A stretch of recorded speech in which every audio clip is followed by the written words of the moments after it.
Well, good evening, good afternoon, good morning, wherever you may be. Welcome to the Hospitality Tech Show. My name is Michael Woodson, and I'm here with my new co-host, Sue Graves. Welcome to the show. You have the new dynamic duo, so I'll let you tell me about yourself. Welcome, Sue. Yeah, thanks, Mike. It's a pleasure to be here. And yes, I am doing nothing but supporting the industry. This is a great way to support the industry by bringing up the people that have so much talent in our industry and asking them questions to educate and motivate and enable people to jump into our industry and be excited about it. I am CEO of Experience Alive, and I help modernize the hospitality industry by bringing affordable technology solutions forward and sharing those with owners, operators, asset managers to increase NOI. So that's what I'm doing on a daily basis, supporting the industry. Excellent. Well, I'm happy to see you have joined the team here at the Hospitality Tech Show, and I'm honored to now have a dual role with you. And so, looking forward to the show. Welcome aboard. So, to our audience, welcome to our episode 22. We have an interesting person tonight, and I'm going to tell you, Marcus is someone who, I'm just sitting there like in awe about what this guy has done, where he is. Welcome, there he is, Marcus. Hey, Marcus, welcome. How's everybody doing? Doing awesome. We're doing fine. Welcome to the stage. You're in the house. You're in the house. You're here. And so it's a pleasure. We are honored to have you here at the Hospitality Tech Show. So, before we get started, one of the things why don't you tell us about you? I mean, I'm sure there's a lot of things in the crevices of you that we don't know. So why don't you take the time to tell us about yourself? Oh man, well, thank you, Mike. I am Marcus Thomas for the crowd. I am director of strategic programs with Choice Hotels. To kind of quantify that and put that in a, kind of give it some life, to that title. The team that I work on is part of the development team for the franchise development with Choice Hotels. But we work primarily with first-time hoteliers. We work with those groups. We work with women. We work with veterans. We do some significant work with minorities as well, and helping usher them into the hotel ownership space. We teach them how to work with the franchise and the whole process of actually getting involved with hotel ownership. And we walk them through that process and handhold them from start to finish with purchasing that franchise, with, getting the land, if you will, to actually building the hotel and opening the hotel eventually. I am originally from Dallas, Texas. I was telling Sue this earlier. I'm a good old Texan boy, and did my college studies at Sam Houston State University, which is where I graduated. I am a proud Bearcat alum. Lived in the Houston area for quite some time before before we picked up and moved to Orlando, Florida in 2005, which is where I currently reside. I have been in this role with Choice Hotels now. This is my 4th year in this role, and I absolutely love it. I get to meet folks like you guys and do events like this here and kind of spread the word with what we're doing and the good work we're doing out here. I think this program now that I'm part of has been around since 2003, and we've awarded and financially supported over 422 of these underrepresented or new hotelier agreements now. So we're definitely proud of the work we're doing, and we just keep marching on. Well, we appreciate you joining us, telling us about yourself and the good work that you do. And I also want to thank your employee for allowing me to be here at this Choice. We thank you. But we also want to thank our sponsors, the WorkSource Montgomery, Mike Bergen, and Birmingham, and the CEO of Integrity Restaurants Group, Bob Franklin, and then of Integrity Restaurants Group, and then Danny Barnett, Vice President of IBM, graciously have sponsoring us, and this, through donations. This is how we get going. So having you here is a pleasure, and adding to what we do here at the Hospitality Show. So let's jump into a conversation with you. All right. Awesome. All right, great. So you want to go? Yeah, absolutely. So Marcus, we're going to make this very conversational, just enable people to get engaged with you and what you do. But like, I'm always curious, like, help me understand your hospitality journey. How did you end up in hotels? Like, Oh man. people and Mm. want to understand the various journeys we all take and how we land where we are. So Oh, what's man. your little journey? So my foray into hospitality, you're gonna love this. I sold timeshare at a little resort on Lake Conroe called Piney Shores. That was my introduction into hospitality and to sales. This was, goodness gracious, it had to be over 25, 26 years ago now that I started it. And ironically enough, that is kind of how my wife convinced me to move from Houston area to Orlando. She goes, well, hey, if you're good at selling timeshare here, you should do well in Orlando because they sell more timeshares out there. And I worked for a competitor of Choice Hotels. I worked for Wyndham Vacation Ownership. Oh, yes. And man, I did well. I worked at a resort in Orlando called Bonnet Creek Resort. Very unique resort, right there, kind of situated inside the gates of Disney. And I loved it. I loved it as my family kind of grew, my sons grew, and I needed to spend time with them on the weekends. You know, selling timeshare wouldn't allow me to do it.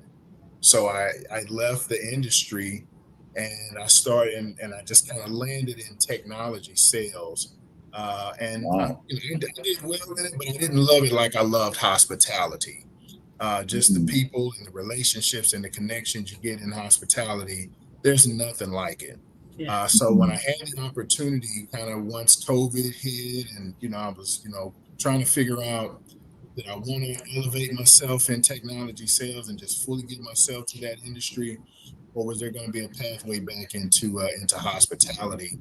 And I started looking and found this opportunity on Choice. And believe it or not, with COVID involved, it took me 3 years from the time I started applying for this job and they, called me for the first interview before I actually got the job. So once I got the job, it was December 2021. They told me on the first go around, hey, we love you. I made it all the way down to the last two candidates. And then they just did away with the position. And this was right before COVID. And, I didn't get upset, too upset anyway. But they called me back and said, hey, we think we want to kick this thing back up. If you're interested, you were the first person on our list to contact. And obviously, I was absolutely intrigued in it, and I went after it. And my question was to the gentleman who was doing the hiring. I was like, do I have to do all those interviews again? He goes, yes, you do. All right, no problem. So I found myself back in this role here, and it's been full speed ahead and just a lot of fun in the process. Wow, fantastic! That's a great story. Yeah, in and out of hospitality, but starting in sales. I love it. We're all salespeople at heart, right? All at heart, right? All at heart. Yeah, you have to be. So that's awesome.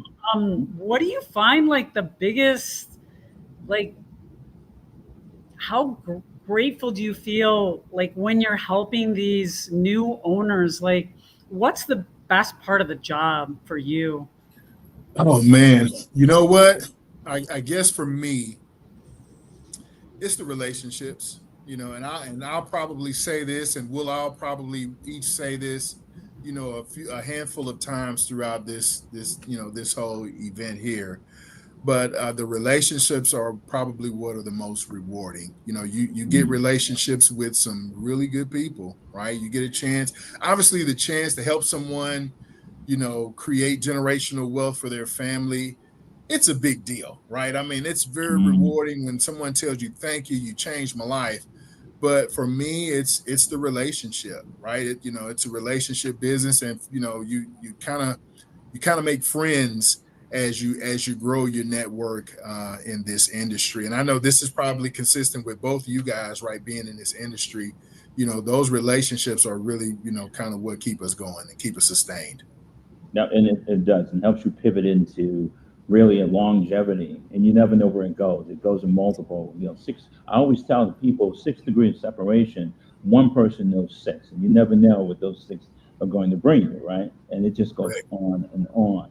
But let me just ask you. So now here you are. You went from the sales world to selling timeshare, and then when you said, "Okay, I'm going to get into this franchise thing." What led you to that? How'd you do it? It's fascinating to see where you were when we look into where you came from business systems and Mhm. all that, and then here you are now. You're in a strategic development of a major brand, in Mhm. hospitality. Tell me, how did you tiptoe through the tulips on that one? I mean, I don't know if it was much tiptoeing, Mike. I mean, this one here is kind of, I'm here, I've arrived, you kind of just, kind of kick the door open, if you will. But Mhm. I would say probably for me, learning, franchise development, learning that process has been, a lot of fun. I think my superiors who brought me on, I geek out on the process, right? On the process of Mm. sales, on the process of business development, and taking someone from a position of I didn't even know that I could own a hotel to, man, I want to own 5 of them. And this is my Mm. strategy to own in 5. And, you really sitting and having a poignant conversation about that, that stuff excites me, man. I mean, it really gets me going. And, to be able to help somebody in that fashion, it just gets the juices going. But on the other side, it's like you really are helping people, right? You really are helping them. You really are doing it. So I think that's kind of how I've, if you will, tiptoed through the tulips to get here. That's Interesting. awesome. Yeah. Yeah. Hey, so Marcus, like, let's carry on with this theme here about, somebody interested in being a franchisee, explain, like, how do you even know what to do if I want to be a franchisee for Choice? Like, what's my first step? Where do I go? How do I learn about this? What's the difference between a franchisee, a franchisor? Okay, good question, Sue. So the franchisor would be the entity that would be responsible. And so in this case, it would be the flag, right? It would be the entity that is going to sell that franchise to the franchisee. A franchisee is an entrepreneur, if you will, that is looking to go and start a business. But I would liken it to this scenario here. Look at, because if you can buy, tons and tons of franchises with QSR or restaurants, you name it. And it would be the difference in starting a business and using your grandmother's, best recipes to start a restaurant, and you go and brave the deep with that concept, right? How's that really going to work out for you? It could work, right? The recipes could be really good, and the location you find could be really good, and you might get lucky and hit a home run. But maybe you could just start a McDonald's, right? And use that Mm. playbook and use those operations, right? And so, starting a franchise, kind of gives you the ability to go in business for yourself, but not by yourself. You got a, proven playbook that you could use. You got proven brand standards that you could utilize to really penetrate a particular market and grow your business, grow that generational wealth. So if you were going to get started with Choice, I would say there's kind of 2 ways you could get started, right? You would, either know of a hotel that may be for sale that you could buy and maybe convert, in this case, to a Choice Mhm. hotel. Or Sue, you may have some land, out in Timbuktu somewhere that, you just say, hey, you know what? I want to build a hotel.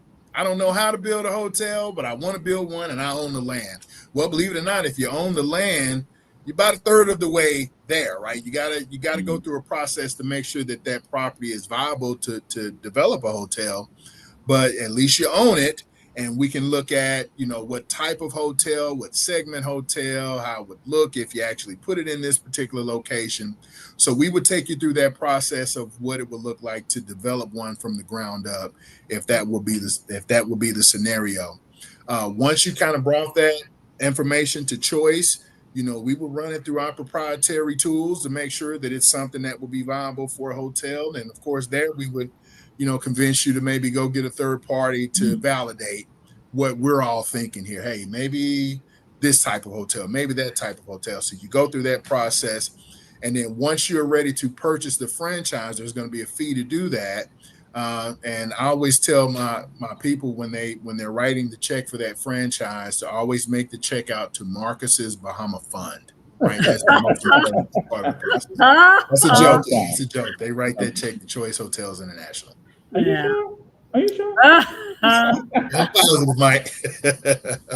Anyway, well, let me ask you this though. So here it is, what does it take? I mean, really, the criteria of that individual. You describe the process. You describe, okay, we've got some land, etc. But what about the individual?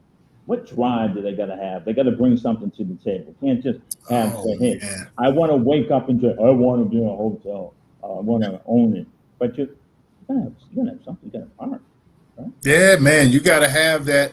I call it the dog mentality. You've got to have a bit of that doggedness, that scrappiness in you, because development as a whole it's not easy, right? It's very rewarding, right? We create generational wealth and we do wonderful things for our family, but if it were easy, everybody would do it, right? So, and also the reason why I say you got to have that scrappiness to you, because not everybody is going to come to this situation well capitalized, right? Not everybody's got all the money like you, Mike. I don't have $1 million laying around. So you may have to, right? Well, you may, if you don't have it, you have to figure out a way at this point now to raise the capital to make sure that you can get your deal pulled off. So you got to have a little bit of that stick-to-itiveness in you. Got to have a lot of scrappiness in you, because you're going to run into some days where the development train just ain't pulling the way you want it to pull. The forces are pulling against you when you're trying to pull east, they're pulling west. So you got to figure out ways to finesse that situation and maneuver around it in order to get your goals accomplished. Well, you're right about that. So one of the things I would leave with that, though, is that if a person what about your fall? What about mentoring? And do you kind of offer that within that process? Bundling around, surround himself with good people, support team, etc. Someone that can call and keep him from jumping off the ledge. Someone like me would do that. Yeah, man. Well, I've had a couple of those conversations too. There's a lot of mentorship and hand-holding that goes into what I do specifically, and our team does. But I also would encourage any budding developer, right? If you're new, I would encourage you to seek out a mentor.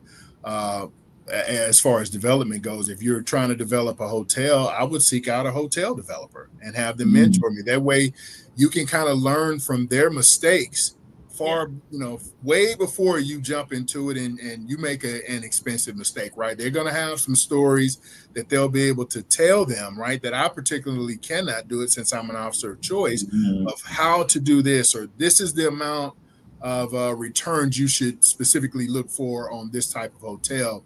They can give them that poignant guidance to really, really hone in on what deals they should look for, on, what returns they should look for, what segments to look for, where they should start, right? I mean, it's all a beautiful, harmonious strategy if you really, really understand it. Like I said, it's not easy, but if you've got good mentorship and you've got a good ecosystem around you, you will go far in hotel development.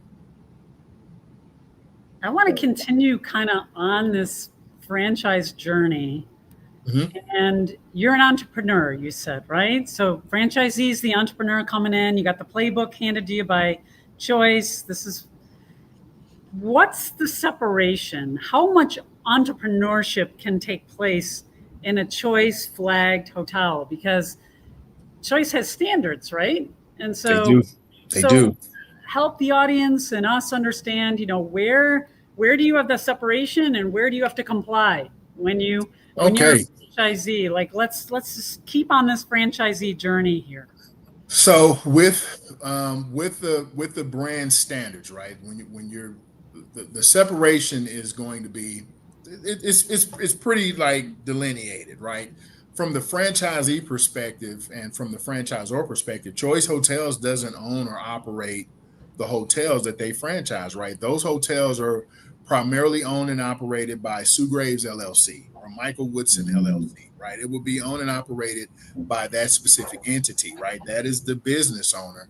And the business owner now is partnered with the franchisor, right? And they're going to utilize their distribution, they're going to use their platforms, their marketing to help market and develop the business.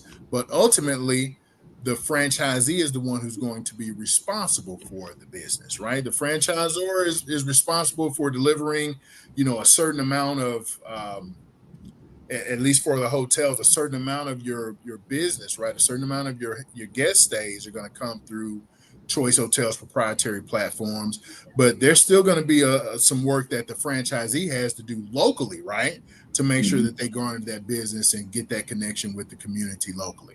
So it's a partnership, if you will, Sue, that the franchisee is partnering with that franchisor to develop the business for the franchisee. Because remember what I said, it's coming out. You're in business for yourself, but not by yourself. So you're in business for yourself, but you got the power of a huge, global giant behind you, helping you grow that business. Yeah, so let's talk about standards, okay? Because I can't, as a franchisee, I can't walk in and say, well, I want blue towels, and I love the color blue. I'm going to have blue towels in my Choice Hotel. And guess what? I don't like soap, but I like shampoo. So right. I'm not going to put soap in. So let's talk about standards. I'm having fun with this a little bit. Oh, man. Yes, I don't want to, right? Yeah, I'm playing around with it a little bit because I really want you to dive into, like, operationally, what is the franchisee responsible for? We know they're their employees. They have to pay them benefits. They have to pay them. They own that employee. They own that business. But as part of that, they can take advantage of the Choice distribution channels, the marketing efforts. Let's get into standards. So, the standards, and it depends on the segment that you walk into, right? So if you're in a mid-scale segmented hotel, then those standards are going to mirror that segment, right? So like, let's say our Quality Inn brand, right? That's one of Choice Hotels' 22 brands. If you walk into a Quality Inn in Washington, D.C., pretty much that Quality Inn is going to look like a Quality Inn in Denver, Colorado, right? The bedding, the drapery, the flooring, the case goods, the soft goods, all that stuff is typically going to be somewhat the same, right? But if you are in, let's say, in a segmented hotel that's an upscale hotel now, that hotel, our Cambria brand, right? That's an upscale brand. So a Cambria is going to look like a Cambria, but maybe you got a little wiggle room with the nomenclature and the theming of the hotel, right? There'll be some changes there, but you still have to stick with the standards as opposed, as far as this being an upscale hotel. So your programming, right, has to be upscale. So you're going to need a workout facility, whereas in a mid-scale hotel, that may not be required. You may need some food and beverage in an upscale hotel, whereas a limited service hotel, that amenity may not be required. Some, if you're in a destination location, you may be required to have a swimming pool at your hotel, whereas in a lower segmented hotel, that may not be required. But I want to touch on one thing that you said, Sue, because I'm going to do a shameless plug here because we're talking about blue towels. Choice Hotels has a soft brand, right? And all of the flags have them now, but we started this back in 2009. If anybody knows what a soft brand is, the difference between a soft brand and a hard brand is the brand standards, right? So the soft brand gives you the ability now to still tap into the distribution platforms of the flag, but you can theme and design the hotel how you want it. So if you had this grand idea of developing the Graves Hotel with I can have baby towels, you can have as many the bluest blue towels you want it, right? In that soft brand hotel, as long as the theming and the programming of the hotel, right, is upscale. So you still got to have your food and beverage there. That may be the Graves bar that we go and have a drink at, right? You may have the workout facility there, but you can design it however you see fit to. Wow. So I So wanted I'm to glad throw you that brought in there. that So up. There's a lot of yeah, flexibility with Choice Hotels, then, a isn't lot there? of it, a Wow. lot of it. Wow. Okay. So you're not sticking to that just generic brand. So let's talk about technology. And so Okay. modern times, modern applicability, and guess what? We're in those times when technology is important. Mhm. From the guest experience. What has the challenges that you're facing at Choice, and do you see that? You see that changing demand coming into the hotel by the guests? Absolutely. I mean, well, and I'll say this here: as far as technology goes, Choice Hotels has always been on the front end of the technology component of Mhm. franchising, right? So we were the first with the soft brand, the first with the app, first with the brand, the concept of segmented hotels, right? So Choice has always been a first into that. I would say probably where I see the struggle sometimes is getting a lot of the franchisees to adapt to the new technology, right? Because sometimes it comes with Mhm. a cost. I don't want to spend any more money. I'm Yeah, comfortable with my bottom mhm. line, and understanding that if you shake it up a little bit, right, it may be some discomfort on paying it, but it may bring you tremendous dividends on the other side if you're willing to look at it. So I think that's probably where I've seen somewhat of the biggest challenge is getting those to adapt to that. And we found that those who do adapt to the technology and they kind of take that and embrace it as opposed to reluctantly bringing it in and adopting to it, Mhm. they see the benefits the fastest. Now, do you see a demand? And what that's saying is they see a benefit to the bottom line because that's going to be more of probably repeat business. One say, hey, and then 60 year separation. Hey, you should stay in the hotel. They've got some great. It's a great environment. It's modern. You should stay there. But Oh yeah. one of the things about that is let's take it to another level about being agile in terms of that. I mean, traditionally TV, you go and they have their set channels, and then this is what you're going to get. And Hmm. say I came to Kansas City and I'm from Boston and I have my show in Boston. I want to, even though I'm going to be down here for a week staying in your hotel, I want to still see my program that comes on in my world. What about what is that about that? Are you guys quite there for that flexibility when it Yeah, I mean, come on, brother. Everybody, if you're not doing smart TVs in your hotels now, what are you doing? Right? I mean, okay? that's an easy fix right there. Because don't get me wrong, I got my Netflix app too, and I've watched it, on the Mm-hmm. smart TV in the hotel rooms, numerous times. So that agility that you're speaking of, I believe that's why we're always kind of, that customer relatable, flag. If you ask around and somebody says, hey man, what would be the best flag for you to look into to actually start or develop your first hotel, 9 times out of 10, someone's going to say Choice because of the support, because of the agility. Mm-hmm. Part of our company, our hub, right? We have a hub, a technology hub located in the Phoenix area, right? Wow. For this, basically for what you're talking about right now.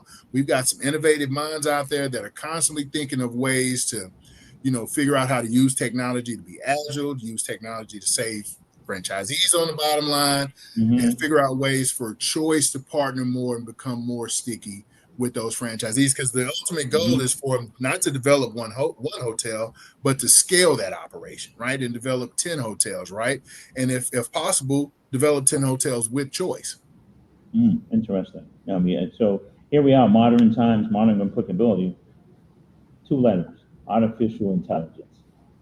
Oh Are you boy. embracing it? How are we doing Listen, with man, that? if at this, because it's Uh, here to stay. It's here to stay. If you're It not is. embracing AI and automation by now, what are you doing?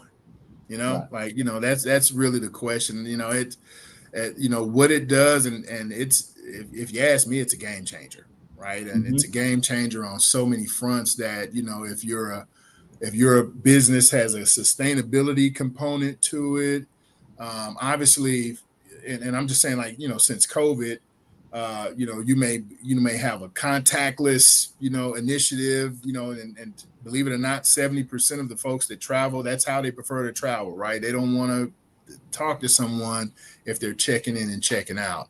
The sustainability component, if you got AI and you got that chat bot there, maybe we're not printing out those receipts now, Maybe we don't have to hand out that key card. Maybe you're using your phone to check into your room. So I just think it's a total game changer. I mean, even if you look at how, at the point of the transaction with AI and those chat bots, that chat bot and that AI component is documenting all that data, right? Gathering all that information from that client.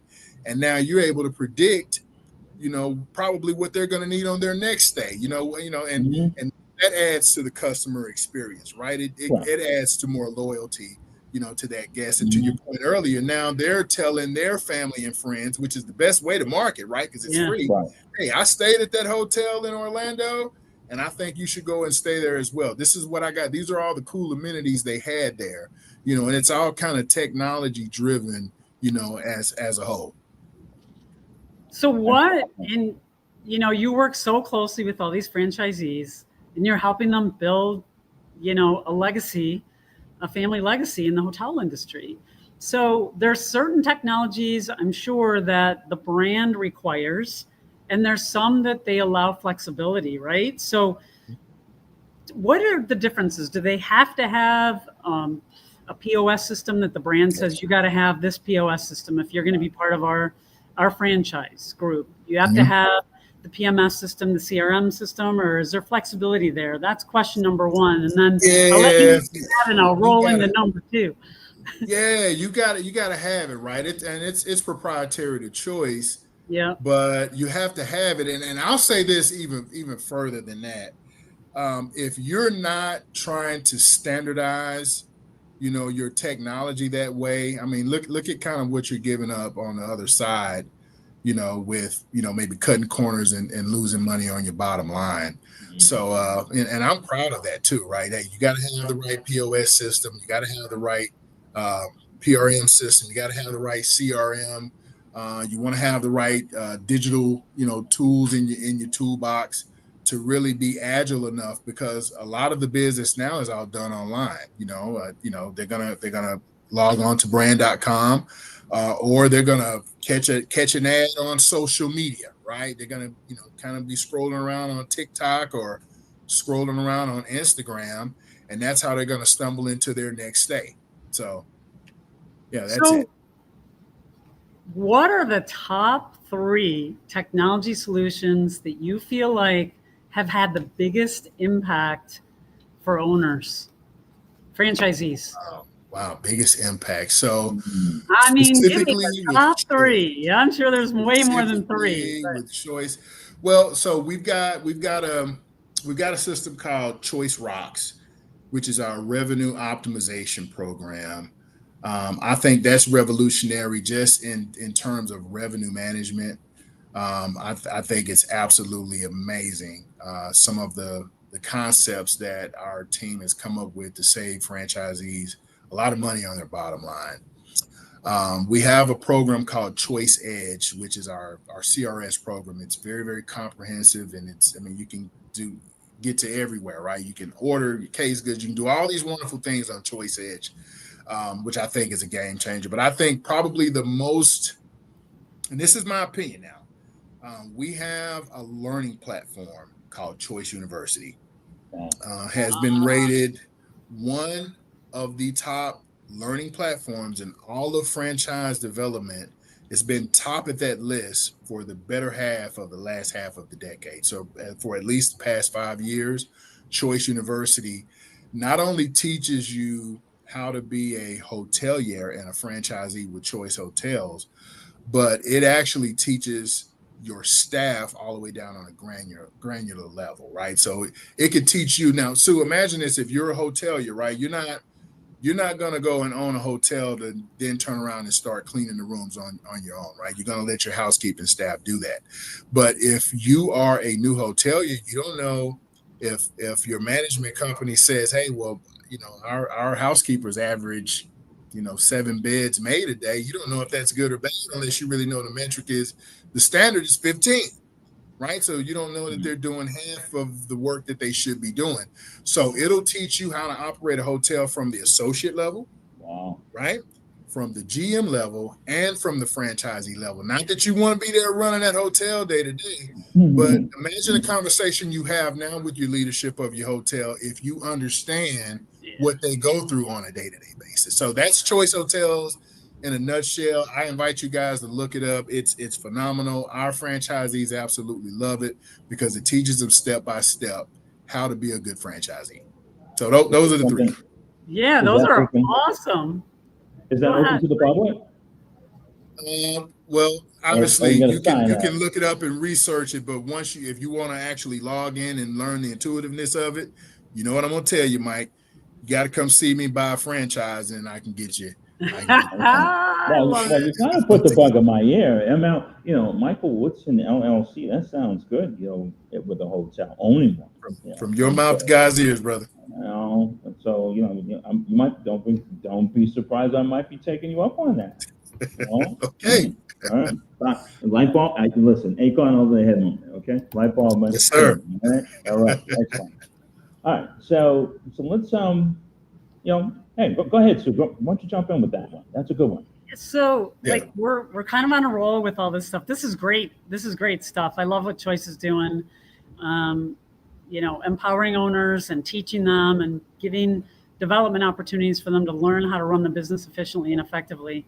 With all this AI stuff coming, and AWS was down, just yesterday, brought a lot of people down. Let's pivot a little bit. I'm curious as to what Choice is doing about cybersecurity and with conversational AI, being able to mimic, voices and stuff like that. Like, help me understand where we are right now with Choice and how they're keeping up with all this AI and protecting the brand and protecting the security of the franchisees. Well, you kind of answered it with that question. So for one, if there's a franchisee that comes in and they're not open to cybersecurity being part of the brand standard, they're already a high risk, right? Think about it right now. That is probably one of the most expensive mistakes you can make, right? If you're not investing into cybersecurity, right? You got to protect your data, for one. But two, if you're coming in and you're partnering with a franchisor, that kind of leaves them open, for a lawsuit or for legalities as well. So they're at you, pretty tough if there's something that you're not trying to adapt to. So that's part of what we roll out in our brand standards is, hey, you gotta, come in ready to spend the money on cybersecurity because you got to protect your data, you got to protect the flag, you got to protect your brand, right? You got to protect your client's info. So does the brand have like cybersecurity protocol and they can pick whoever they want, or does the brand say we've signed an agreement with XYZ company and as part of our brand standard you need to adopt this cybersecurity protocol? How does that work? Or it's going to be along the lines of the latter that you just said. There'll be a choice. It's not going to be a wide array of choices. Right? The choice is going to have to align with the brand standards and the values of the brand standards. So it may not be a lower tier, cybersecurity link that you're putting onto your business, right? It may fit into an echelon where that may, for you as a franchisee, that may be a deal breaker, right? I don't know if I want to spend that much money on cybersecurity. I didn't plan that in my budget. And, at that point, I would think that would be an opportunity for Choice and that, potential franchisee to kind of part ways. But it's going to be a small list of those partners, right, that you're partnering with for that cybersecurity. Okay, excellent. Cybersecurity is a big thing, and me being a major brand head of security and privacy, I've had the opportunity to have to work with franchise and the franchise division, and a lot of them painfully had said that they didn't want to kind of pay for it, And with the switch that moved to a more service from that OpEx, to from a CapEx rather to an OpEx type of model, kind of tough. How are they going to pay for this over time? And so that's the struggle. Correct. Correct. Yeah. Correct. So look, I want to shift to an area where part of this audience is the up and coming, right? There's leaders of tomorrow, and those that are either thinking about getting into hospitality Yeah, and do you have any programs for them who are coming into from college, or even those in high school? Maybe some programs you have for the summer that they can tap into. You know anything? Oh Have yeah, anything about absolutely. that?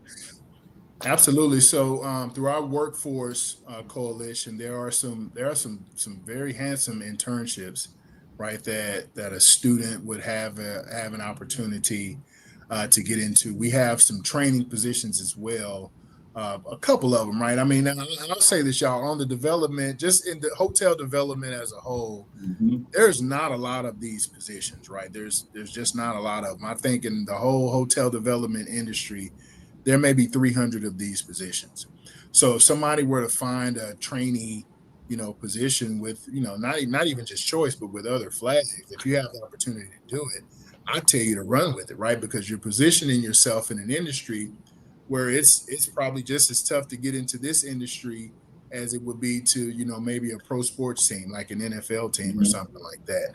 So yeah, we definitely have those opportunities. I would encourage somebody to look up Choice Hotels careers and kind of go on that part of our website to kind of seek out those opportunities. Or obviously, if you're trying to get into the development component of it, you can definitely shoot me an email, hit me up on LinkedIn, or give me a call, and I'll kind of direct you to where you need to go. Okay, great. That'll be good. I mean, one of the things is that our young people, the leaders of tomorrow, where are they going? We're going to change the world. Artificial intelligence is changing the way that we look at things.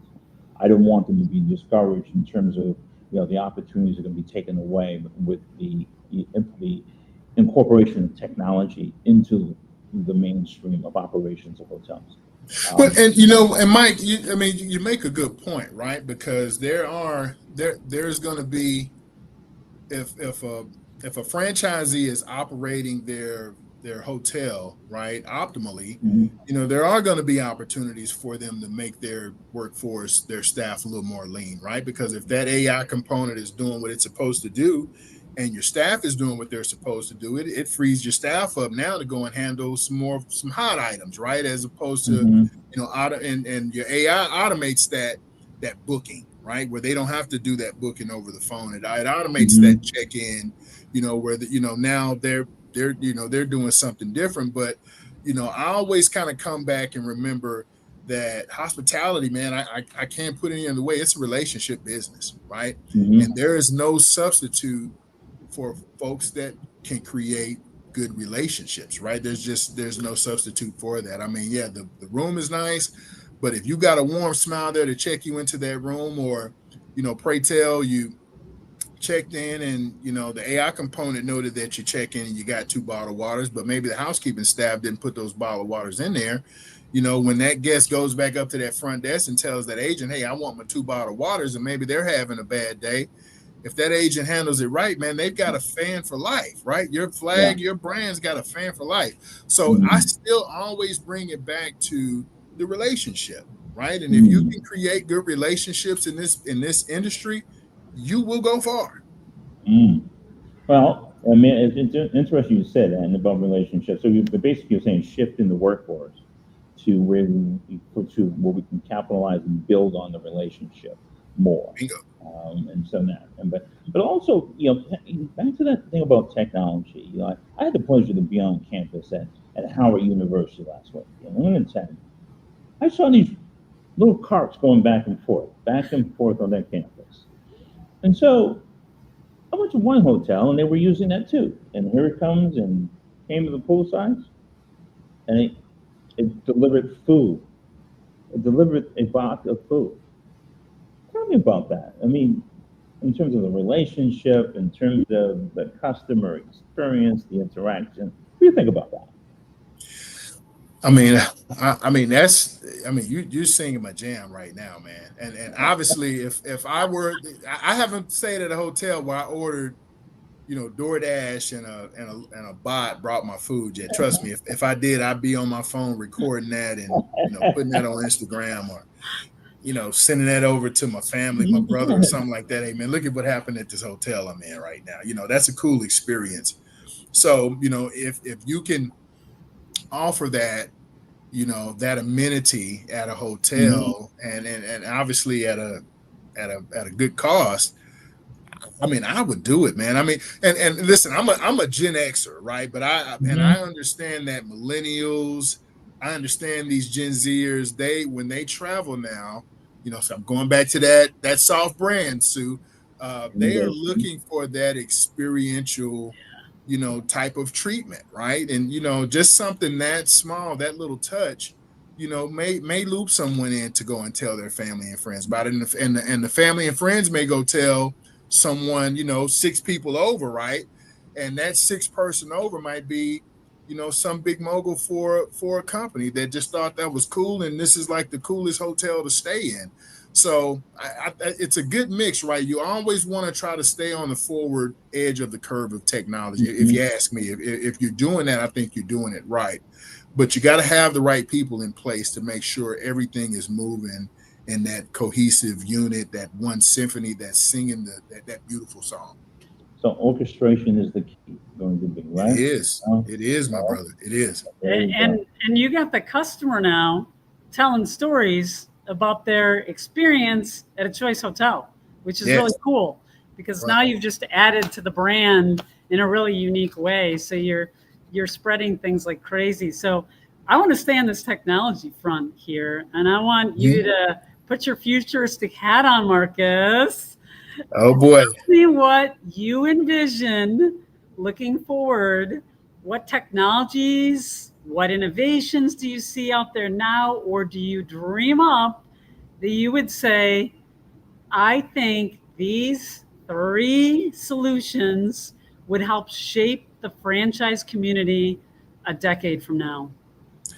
Well, I mean, obviously, if you're not invested in AI and slash automation, you're missing the boat, right? What are you doing? I've asked that question a couple of times. So definitely that solution is one that I think you should run to, right? It so much benefits on the other side for doing that. But this whole virtual reality component now that you can kind of bring in and help market your hotel, market your brand, market your flag. I think that is it is fast coming, right? It is on the way. Those goggles that you put on, and you can this immersive technology. Yeah. You can stand in a store basically, and it'll take you right to the hotel in Bali, right on the beach, or right on the balcony of this beautiful hotel in Bali. I think that's a fantastic way to market and to sell, right? I'm always into that, and firms that utilize technology to do those types of campaigns, I'm with it, right? I'm a technology guy. I'm a geek in that regard. But maybe this a flexible franchise model now. So you've got storefronts now that maybe you can go pick up wings, but they don't have a dining room for you to eat in. So now you can take this one box that you had, and you may have had one franchise in it. You can take that and turn it into 2 or 3 now. Maybe sustainability technology. I know that is fast coming as well. So technology that supports your sustainability efforts with your business, because we have franchisees that develop hotels, but hey, part of their lending package is to make sure they got a sustainability component to their hotel. So we support it in that regard too. So I think those are probably where I think it's coming. But that virtual reality and that way to kind of market your specific hotel, I think is dynamite. Yeah, that's true. I mean, I could see you having a room where somebody can come visit and sell you were selling timeshare. So imagine a virtual visit to one of your properties, say in Bali or somewhere in Indonesia, or if you have a property in the Maldives, and they can actually see what it would be like to be there. I mean, and to your point, so when I was selling timeshare, Mike, we had a big map, right? That an artist rendering, an architectural rendering of the entire resort, right? And at the time that I was at this particular resort, I think 3 of the towers were built, and we were talking about on this 3rd tower, we're talking about Tower 6, right? We're talking about the Waldorf Astoria Hotel that's going in across the street. You can see it being built, but it's not there yet, right? Now, all those amenities and all that stuff is there now. But I imagine instead of us going to that rendering to sit and talk, because I'd spend, I guess we were instructed, at least back then, to maybe spend 5 minutes at that map to talk about what was coming, to, get the guests excited. Man, I'd be there 20 minutes sometimes, right? Well, let's just sit here and talk, and this is really what's coming. This is why you're here, and it makes sense for you to do this. We have that whole conversation. But I imagine myself, if we did have a virtual reality room where we could take them and walk them into Tower 6, when I was, pitching that back then. So to your point, yeah, man, I just think those firms and those business owners who are willing to embrace technology that way, obviously you got to have the right people in place. I'll never stop saying that. But if you're willing to embrace that technology, I think you'll go a whole lot further, in franchising today. So, well, you're right. And virtual reality is a good thing from a marketing perspective. So I'm going to give you an idea, and I hope that the marketing people, if they're listening to you, or you can go back and tell them. So what about taking that same concept? Imagine walking in and saying your favorite basketball player, "Hey, John, welcome to," right in his room. Wow. Right there. Oh man. Okay. Let me. Hey, Sue, did you get that? Did you take that? I got it. I got it. Innovation right here. Choice, you're welcome. All right. So look, but that goes a long way when you can theme it. So imagine all your hotels, they've got pictures of really just interactive with that player in the hotel, in the lobby, in the room, on the elevator. Welcome aboard. Welcome to Choice. Oh man, wait till I have this meeting tomorrow. So when they can call me. I can personalization there. Right? So, and that's true personalization. So as we get into, tell them to think about that, because you heard it first, right here, Hospitality Tech Show. You think about what's come up with the World Cup. They can do it right then and there. You heard it first. So man, imagine what that does for a football fan. Like you said, it really is true personalization. And it takes that next trip that they book, because if you're personalizing the check-in process, or the sales process like that, when they do pull the credit card out and they go to pay, it's not hard to say, "Hey, do you want to add another night, or did you want whatever the upsell is?" It's not hard to ask for it at that point. And now you just became even more sticky on that particular visit, right? Just found money. So yeah, thank you for that idea, sir. You're welcome. So I just listen. We got a good opportunity coming up with FIFA. I know, right? All over the country. So imagine if your favorite soccer player checked you in. Exactly. Oh wow! I'm just saying, wow. Y'all got time to make it a choice. Man. Choice can make it a choice. No pun intended. So now I'm going to let you know. You tell that innovation team in Phoenix, thank you, and make sure you put in there. We heard this from the Hospitality Tech Show. I will. All right. I will. All right. So we're coming up on 5 minutes, to the hour, and we have enjoyed our conversation with you, Marcus. And it sounds like your organization is doing some innovative things. So as we go into our 5 minutes of left, what are you projecting 5 years from now? And I know Sue kind of alluded to it. What does hospitality look like? What does it look like? And I know it's a crystal ball. That is a good question, man. I mean, I think 5 years from now, probably hotel sales will be at an all-time high. I don't think the desire for travel is going to change, right? I mean, people are still going to want to travel more. It's just going to be now how you're able to touch that traveler while they're out. Can you give them that experiential treatment? Can you give them that experience? Can you give them that once in a lifetime, check in with with your favorite athlete, to make that trip worthwhile? I think that's kind of the direction everything is going, since, we do have a lot of people that understand technology is king, right? You utilize it, you leverage it, and you use it to grow your business, right? Use it to grow your business inside, use it to grow your relationships with your clients. And like I said, those who are on the front end of that curve, I think they'll do well. But I think that's, this whole technology conversation we're having it's only going to grow. If we come back and we have this conversation in 5 years, right? We have with the three of us, we'll be laughing about how right we were today in 5 years about how technology is going to grow. And that's our goal here at Hospitality, really kind of share, where we've been, where we are now, and where we're going, especially between hospitality and technology and hospitality, because it's really intriguing to see this evolution happen, where service meets trust, where service meets technology. And it's interesting to see that happen. So over to you, Sue. I got it. Hopefully, maybe not the last question, but I'll try to be quick. But I'm throwing a little curveball here, Marcus. Okay. Real estate in general is embracing cryptocurrency. Okay.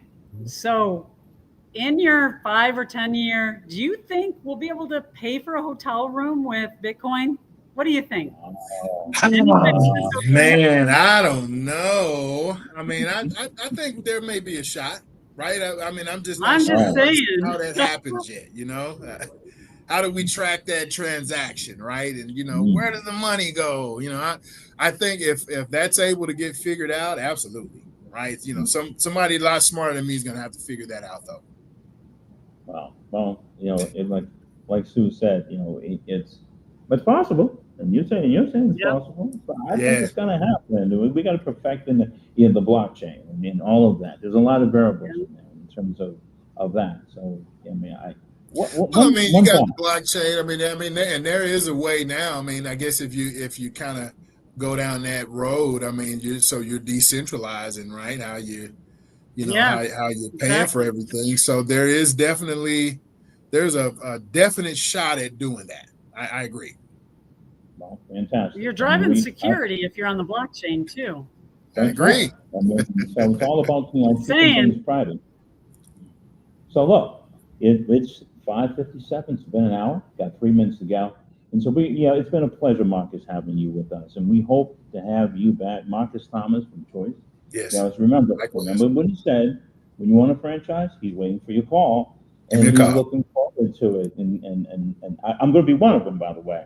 Queuing, all right? Give me a call, brother. I got you.